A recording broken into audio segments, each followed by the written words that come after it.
నమస్తే, నేను Keshav. Welcome to Suman TV. ఆంధ్రప్రదేశ్లో ప్రజల ఆస్తులకు సంబంధించినటువంటి పత్రాలపైన మాజీ సీఎం జగన్మోహన్ రెడ్డి ఫోటోని ఇక తుడిచేసేటువంటి ప్రక్రియని ప్రస్తుత ప్రభుత్వం చేపట్టింది. దీనికి సంబంధించి ఒక క్లారిటీ ఇచ్చింది. రాష్ట్ర రాజముద్రతో ఉన్నటువంటి పాస్ పుస్తకాలని ఇక మీదట పంపిణీ చేయబోతున్నట్టుగా చంద్రబాబు నాయుడు నిర్వహించినటువంటి కీలకమైన రివ్యూ మీటింగ్లో ఒక డెసిషన్ తీసుకున్నారు. అలానే పాస్ పుస్తకం నమూనాను కూడా రాష్ట్ర ప్రభుత్వం సిద్ధం చేసింది. దీనికి సీఎం ఆమోద ముద్ర లభించడంతో అతి త్వరలోనే ఈ పాస్ పుస్తకాలన్నింటినీ కూడా రీప్లేస్ చేస్తారు.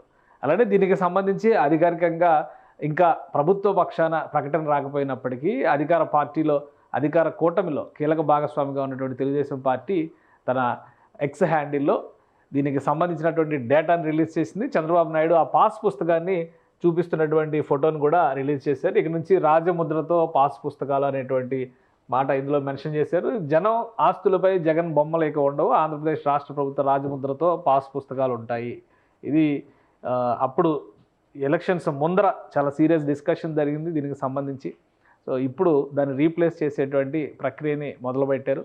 అలానే కేవలం పాస్ పుస్తకం పైన అప్పటి సీఎం జగన్మోహన్ రెడ్డి ఫోటో వేయడం వలన అయినటువంటి ఖర్చు 15 కోట్ల రూపాయలుగా ప్రస్తుతం అధికారులు తేల్చారు. 15 కోట్ల రూపాయల వరకు ఈ ప్రింటింగ్ కోసం ఖర్చు పెట్టారు. అలానే కేంద్రం చెప్పినటువంటి భూముల రీసర్వే ప్రక్రియని స్థిరీకరించాలనేటువంటి మాటని ఒక అవకాశంగా ఉపయోగించుకోవడం ద్వారా గత ప్రభుత్వం సర్వే రాళ్లు పాతేటువంటి ప్రక్రియ, అలానే సర్వే రాళ్లపైన సీఎం జగన్మోహన్ రెడ్డి బొమ్మ వేసేటువంటి ప్రయత్నం చేయడం, దీనివల్ల ఓవరాల్గా 700 కోట్ల రూపాయల మేర ఖజానాకి భారం పడినట్టుగా అధికారులు ప్రస్తుత ముఖ్యమంత్రికి తెలియజేశారు. అంటే ప్రింటింగ్ కోసం 15 కోట్లు, అలానే రాళ్ళు తయారు చేసిన దానికి 700 కోట్లు, మొత్తం కలిపి 750 కోట్ల వరకు. అంటే ఇప్పుడు ఆ రాళ్లపైన వేసినటువంటి ముద్రల్ని చెరపాలన్నా కానీ మరొక 15 కోట్ల రూపాయల వరకు ఖర్చు అవుతుంది అంటున్నారు.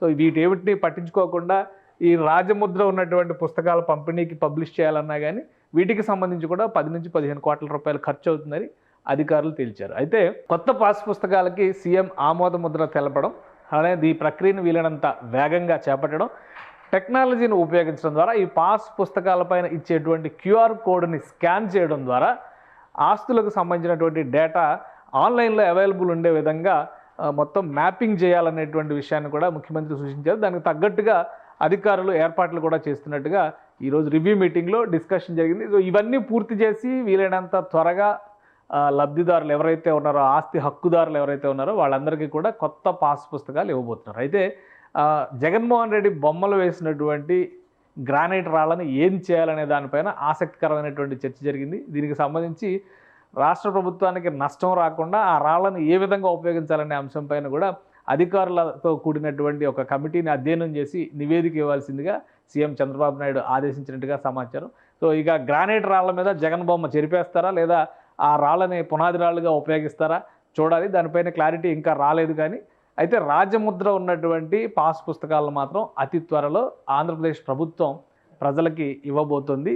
దీనికి సంబంధించినటువంటి ఏర్పాట్లను కూడా వీలైనంత వేగంగా చేయాల్సిందిగా ఆంధ్రప్రదేశ్ సీఎం చంద్రబాబు నాయుడు ఇప్పటికే ఆదేశాలు జారీ చేశారు.